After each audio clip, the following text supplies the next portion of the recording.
Absolutely, and I think too, you know, in my job with volunteer services here at Cox Health, my day to day, it's, you know, Friday, my day is pretty well mapped out already. I knew I'm doing this morning, I know what I'm going to do when we're finished here.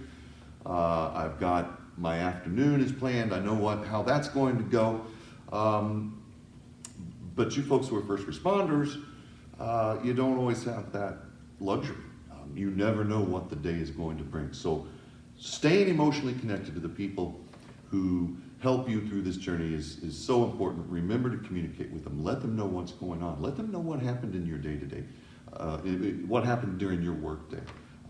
Very important. The more they understand the things that you're going through, the more they're able to provide that emotional support. And Josh, I don't want you to feel like you're just out there in the gallery. If you have anything you want, you just jump in at any time. The next thing that we want to talk about as far as this form of wellness goes is, of course, physical wellness. And I think with physical wellness, that is really going to be what you prefer, just to get up and get moving.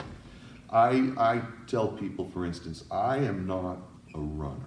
I don't know that I have ran since I got out of the military, and I tell my kids, I say, if you ever see me running, you better run too. I'm not a runner at all. But there are so many other ways that you can get physical exercise. I love to walk. I can walk for miles. I've got a couple of dogs. We go out and walk.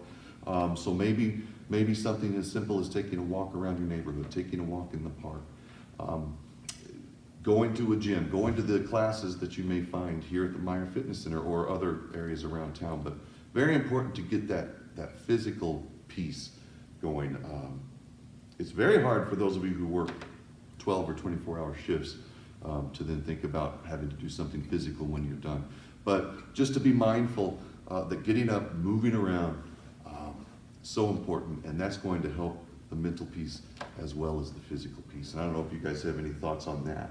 Well, I am a runner. I don't run as far as I used to. I limit myself now to about 3 to 3.5 miles, and I go to Planet Fitness. I go to a local gym just for convenience.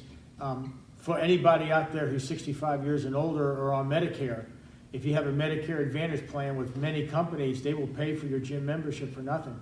If you just go to the gym and walk on the treadmill, as my wife does often, that is also very, very beneficial. Keeps you on an even keel. I'm not a doctor, I'm not a scientist, I'm not going to get into the physiological benefits of getting exercise, but I think we can all agree that after we get some exercise, we normally just feel better. It helps you to cope with stress. It also just makes you physically stronger to be able to ward off disease and other bad things. It also, I believe, helps with coping with stress and with the stuff that goes on during the day. I don't think we're meant to sit in a chair or sit behind a desk 24 hours a day. And first responders get a lot of what I call natural exercise. Just moving around and doing your job, you're getting a lot of exercise. But it is important to listen to your body and to take care of your body. Absolutely. Absolutely. One of the other things we want to talk about is mental wellness.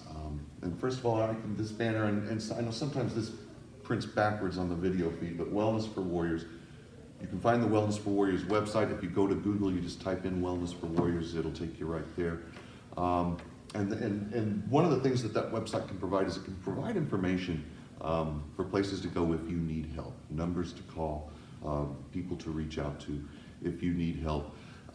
If you find yourself, it's just, you know, taking a toll, whether you are a veteran who's having to deal with past trauma, whether you're a first responder who's, you know, having to deal with the stress of that job. It's very important that you be able to reach out and connect with the folks who can help you. And think about that mental wellness, that mental piece, just like you would think about good nutrition. Most of you, I think, who are watching this probably don't eat 2 Big Macs a day. Why not? Because Big Macs are good. I wouldn't mind eating 2 Big Macs a day. But that's not going to loan itself to a healthy lifestyle. And it's important, I think, to think about the health of your mental health. And if you start to feel that it's just not going well, if you start to feel those tugs where something's just not right, it's very important to reach out to folks who can help you. I think most of the people who watch this, not all, but a lot of the people who watch these videos are veterans.